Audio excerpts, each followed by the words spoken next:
እጅግ በጣም ያሳዝናል። አብርሽ እንግዲህ መሮት ከፍቶት ጨንቆት የሚሄድበት አጦ እንግዲህ ጠፍቷል። ስልኩን አጥፍቶ ማለት ነው። ሩታ ከሚገባው በላይ ተጫውታበታለች፣ ቀልዳበታለች፣ አሹፋበታለች። ወንድነቱን ዝቅ አድርጋለች የእውነት ለመናገር እና ቡዜ ዛሬ በጣም በሚያሳዝን ሁኔታ ወንድሜን ነው የምፈልገው ቤተሰብ ሙሉ ተጨንቋል እያለች እንግዲህ ብሩክ ይኖራል ብላ ብትመጣም እንግዲህ አብርሽ በዚህ ሰዓት ስልኩን አጥፍቶ የት እንደጠፋ የት እንዳለ አይታወቅም።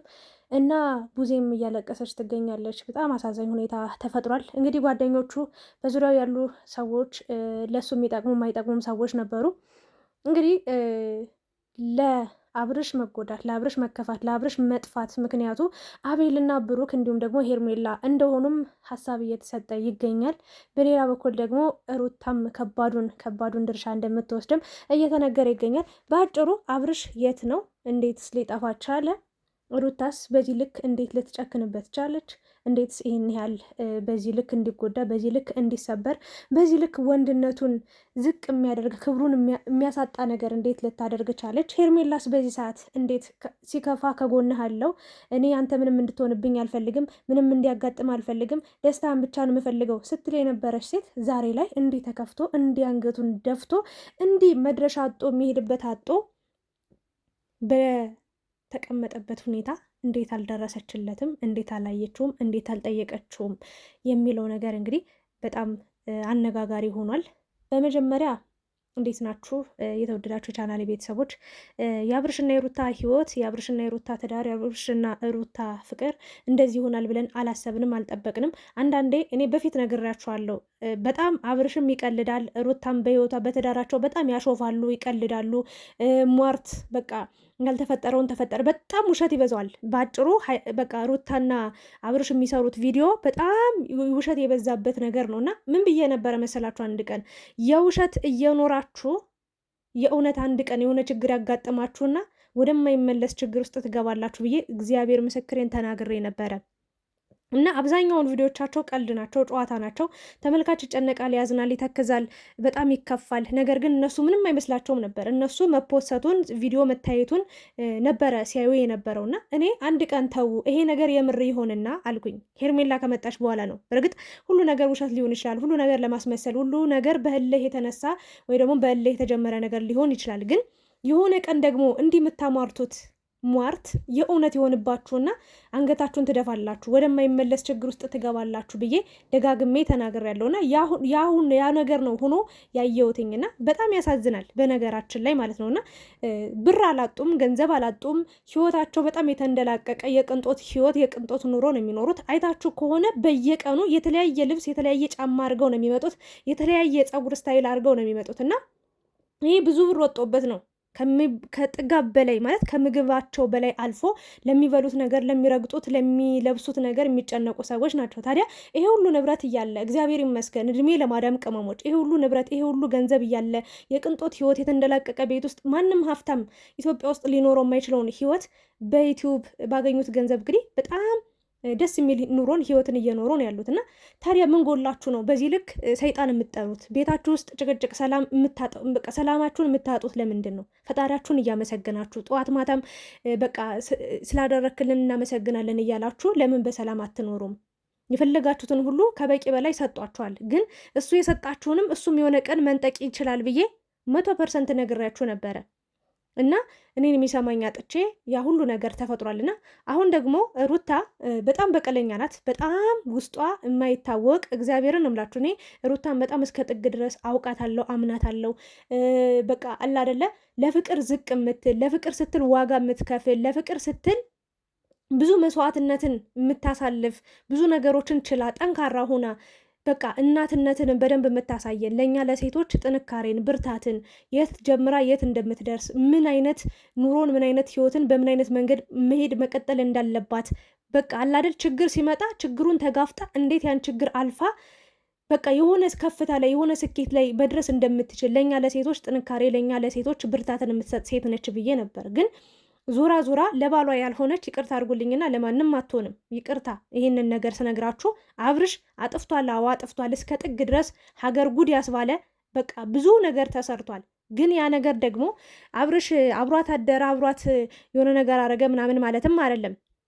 ግን ፈጣሪ እዛ ጋር የሚያውቀው ፈጣሪና እነሱ ናቸው እውነታውን የሚያውቁት። ግን በዛ ሰዓት ሁላችንም ተቆጥተናል፣ ሰድበነዋል፣ አንቋሸነዋል። ሄርሜላንም እሱንም ሰድበናል፣ በጣም ብዙ ነገር ብለናል። ግን አሁን የተረዳሁት እኔ በቃ ጥፋት ልቆጥር አይደለም። ሩታም እስከ ጥግ ድረስ እስኪበቃሽ አብርሽን እጅግ በጣም ከሚባሉ በላይ አስለቅሰሸዋል፣ አቁሰለሸዋል፣ አድምተሸዋል፣ ብዙ ነገር አድርገሸዋል። እውነት እናውራ ከተባለ ማለት ነው። ያኔ የራሱ ልጁ ሳይሆን መቼም የማረሰው ጠባሳ ልጁ ሳይሆን ልጅህ ነው፣ ያንተ ልጅ ነው የወለድከው። ከአንቺ በፊት ለሆነ ህይወት ራሱ እኮ አንገብግበሽ ጠብሰሽ ልትበይው ነበር። ያኔ በጣም በቃ እሳት ውስጥ ጥደሽው ነበር እና በጣም እመኑኝ እመኑኝ እመኑኝ እመኑኝ እያለ በጣም ጓደኞቹን ራሱ ሲለምን ነበር። አንቺን ተንበርክኮ አልቅሶ ማለት ሳይቀር እየለመነሽ ነበር። ብዙ ጥፋቶች አጥፍተሻል፣ አንቺም እሱም አጥፍታችኋል። ግን በአሁኑ በጣም በወንድነቱ በክብሩ በማንነቱ በቃ በልጁ ሀሳበሽ በፍቅር በደካማ ጎኑ ገብተሽ በጣም ከባድ ሁኔታ ውስጥ ነው የከተትሽው እና አሁን ላይ ምን እንደምትጠቀሚ አላቅም። ቢያንስ እንኳን አንቺ ይቅር ባይ ሆነሽ ብትቀጥይ ጥሩ ነገር ነበር። ወይ ደግሞ እዛው በቃ በጣው እንደ ጨከንሽ እንደ ቆረጥሽ የራስሽ ፍላጎት ነው፣ የራስሽ ምርጫ ነው። በቃ ያኔ በቃ ከሄርሜላ ጋር ሆኗል አልፈልግም ስትይ እንደነበረው ያኔ ትተሹ ቢሆን እግዚአብሔርን እኛ ምንም አንልሽም ነበር፣ ምንም አንልም፣ እንደግፍሽ ነበር፣ እናበረታታሽ ነበር፣ ሀሳብሽን በደንብ አፕሪሼት እናደረግሽ ነበር። ግን አንቺ ምን አደረግሽ? ተመልሰሽ መጣሽና ለበቀል ተመልሰሽ ማድረግ ማትችይውን መቀጠል ማትችይውን ነገር ብዙ ተስፋ ካሲያሽው በኋላ ዞር ብለሽ የራስሽን መንገድ ነው የፈለግሽው። ዞር ብለሽ አብርሽን ለመጉዳት ነው የተነሳሽው። ዞር ብለሽ ሄርሜላን ለመጉዳት ብለሽ አብርሽን ነው የተበቀልሽው። ለዛውም የልጅሽን አባት ልጁን እንዴት እንደሚወድ አይተናል፣ ሰምተናል። ቁጭ ደግሞ እሱን ነው የሚመስለው ልጁና በጣም በቃ ፍላጎት ነበረው፣ እቅድ ነበረው። ልጄን በደንብ አሳድጋለሁ፣ ልጄን በደንብ እንከባከባለሁ፣ ከዚህ በኋላ ታያላችሁ፣ ጥሩ አባት መልካም አባት ነው የምሆነው፣ የቻልኩትን ነገር ሁሉ አደርጋለሁ ብሎ እየተናገረ ነበር። አንቺ ግን በደካማ ጎኑ መጠሽ ይህንን ነገር አድርገሻል። ባይጠፋ ነበር የሚገርመኝ በዚህ ሰዓት። አሁን እነ ብሩክም ቢኒም እየተጨቃጨቁ ነው የሚገኙት። አንተነህ እየተባባሉ ነው የሚገኙት እና ሲጀመር ማንም ጥፋተኛ የለም በጓደኞቻቸው። እግዚአብሔርን የማንም ጥፋተኛ ነው ልል አልችልም። አዎ አጥፍተዋል። ትዳር ሲፈርስ ፍቅር ሲበተን እንዲህ በቃ መንገድ ላይ ሲቀር ያ ሁሉ የተለፋበት ያ ሁሉ የተደከመበት ፍቅርና ትዳር እንደዛ ሆኖ ሲቀር ያኔ ተው አንቺም ተው ተባብለው ትዳራቸውን አንድ እንዲሆኑ ቢያደርጉ ኑሮ እዚህ ደረጃ ላይ አይደረስም ነበር። ሁሉም የየራሱን ሀሳብ ነው የሚሰጠው። በቃ ሩታ እንደዚህ ያርጊ፣ እሺ ሩታ ያንን ነገር ማድረግ፣ ሩታ እንደዚህ እንዳታረጊ፣ እሺ አላደርግም አልለውም እንደዚህ፣ እሺ አብርሽም እንደዛው እየሆነ ጣልቃ እየገቡ አንድ ሰው ነበር መጀመሪያ፣ ከዛ 10 ሰዎች ደረሱ ጣልቃ የሚገቡ በህይወታቸው ውሳኔ የሚወስኑ በህይወታቸው አድራጊ ፈጣሪ ጋጋሪ አብኪ እነሱ ነበሩና በጣም ያሳፍራል፣ በጣም ያሳዝናል። እና አሁን ላይ ግን እኔ አብርሽና ሩታ ራሳቸው ፈቅደው ነው ያስገቧቸው። በነገራችን ላይ እግዚአብሔርን እናንተ መንገዳችሁን፣ ቤታችሁን፣ ትዳራችሁን ዝግትግት ሁሉንም ነገር ካደረጋችሁ ችግር ሲፈጠር በራሳችሁ መፍታት የምትችሉ ቢሆን ኖሮ ከሰው በቃ የሆነ ነገር የማትጠብቁ ቢሆን ኖሮ ማንም ሰው ጣልቃ አልገባባችሁ። ራሳችሁ ፈቅዳችሁ ነው ያስገባች። ስለዚህ በአብርሽና ሩታ መለየት፣ በአብርሽና ሩታ መጣላት፣ በአብርሽና ሩታ ትዳር መፍረስ፣ በአብርሽና ሩታ ትዳር ፍቅር አለመቀጠል ማንም ሰው ተጠያቂ አይደለም። አሁን እህቱ መጣ አንተ ነህ ጥፋተኛ፣ ለምን እንደዚህ ያደረግክ፣ ለምን እንደዚህ አይዞ እያላችሁ ከሌላ ሴት ጋር ሲወጣ ሲገባ እያላችሁ እያለች ስትናገር ነበር። ማንም ጥፋተኛ አይደለም። አብርሽ ማስገባት ባይፈልግ ኖሮ አያስገባቸውም ነበር። ማስገባት ፈለገ፣ ገቡ። ነገር ሁሉ እየሰፋ መጣ። ማንን ማመን እንዳለበት ግራ ገባው። ያኔ ነው ስህተት የሰራው። ሩታም እንደዛው በትዳሯ በኑሯ በህይወቷ በፍቅሯ መንገድ ላይ የምታገኛቸውን ዝም ብለው ወጠጤውን ሁሉ ወንድሜ ነው እያለች እያመጣች በጣም የሚያስጠላ ነገሮችን ስታደርግ ቆይታለች። እና ይህንን ነገር ነው ልላችሁ የምችለው። ያ ነገር ደግሞ እጅግ በጣም አሳፋሪና አስነዋሪ ነገር ነው። ግን በቃ ማንም ሰው ተጠያቂ አይደለም። ለአብርሽና ሩታ መለየት፣ ለአብርሽ እንዲመሆን፣ ለሩታ እንዲመሆን ማንም ሰው ተጠያቂ አይደለም። እራሳቸው ናቸው ያስገቧቸው። በቃ እነሱ ከህይወታቸው ማንንም ሰው ማስገባት ባይፈልጉ ኖሮ ማንም ሰው አይገባም ነበር። ማንም ሰው ካጠገባቸው በአካባቢያቸው በቃ ድርሽ አይሉም ነበር። ግን አይታችሁ ከሆነ ራሳቸው ፈቅደው ያስገቧቸው ሰዎች ናቸው እንዲህ ህይወታቸውን እየጎዱ ህይወታቸውን እያመሰቃቀሉ የሚገኙትና ብቻ አብርሽ ባለህበት ሰላሙን፣ ሩታም ደግሞ ማስተዋሉን ይስጥሽ። በጣም ጎድተሸዋል፣ በጣም ሰብረሸዋል። እርግጠኛ ነኝ አንቺም ከባድ ጸጸት ውስጥ እንደምትገቢ፣ አንቺም ሰላም እንደማይሰማሽ እርግጠኛ ነኝ። ምክንያቱም በጣም ብዙ ዋጋ ከፍለሽለት አብረሹ የሆንሽው የትዳር አጋርሽ የልጅሽ አባት ስለሆነ ላይከፋሽ አይችልም። እንደሚከፋሽ እርግጠኛ ነኝ። ተመለሽ ወደ ትዳርሽ ወደ ኑሮሽ ከቻልሽ ይሄንን ነው ልል የምችለው። አብርሽ ደግሞ እንዲህ መሆን የለብህም።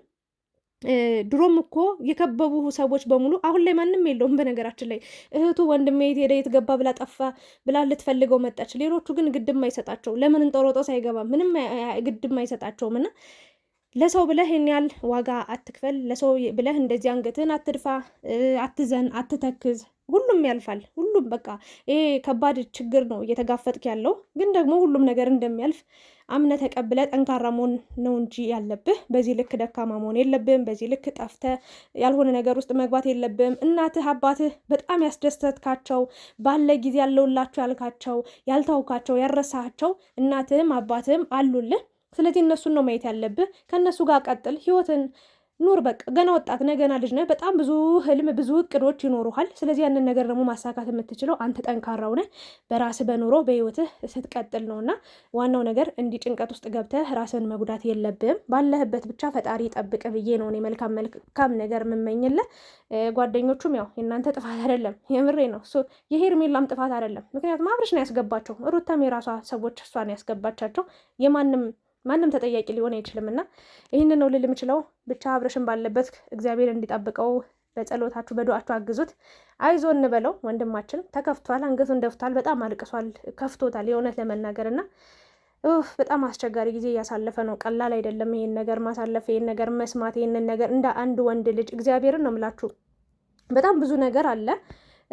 ብዙ ነገሮችን እንሰማለን እናያለን። በፍቅር ብዙ የሚጎዱ ሰዎች አሉ። ግን የሩታው በጣም እንደው ሩታን አሁን ላይ ጥሩ ነው ያረግሽው ምናምን ትላላችሁ። ሌላ ሰው ላይ አይደለም በቀል ሄርሜላ ላይ ብትበቀል ምንም አይመስለንም ነበር። የምሬ ነው። ሌሎቹ ላይም ግን አብርሽ ላይ በዚህ ልክ በደካማ ጎኑ ገብታ እንዲህ ስትጫወትበት እያየው መተው ትችል ነበር እኮ በቃ ትታው መበቀል ትችል ነበር።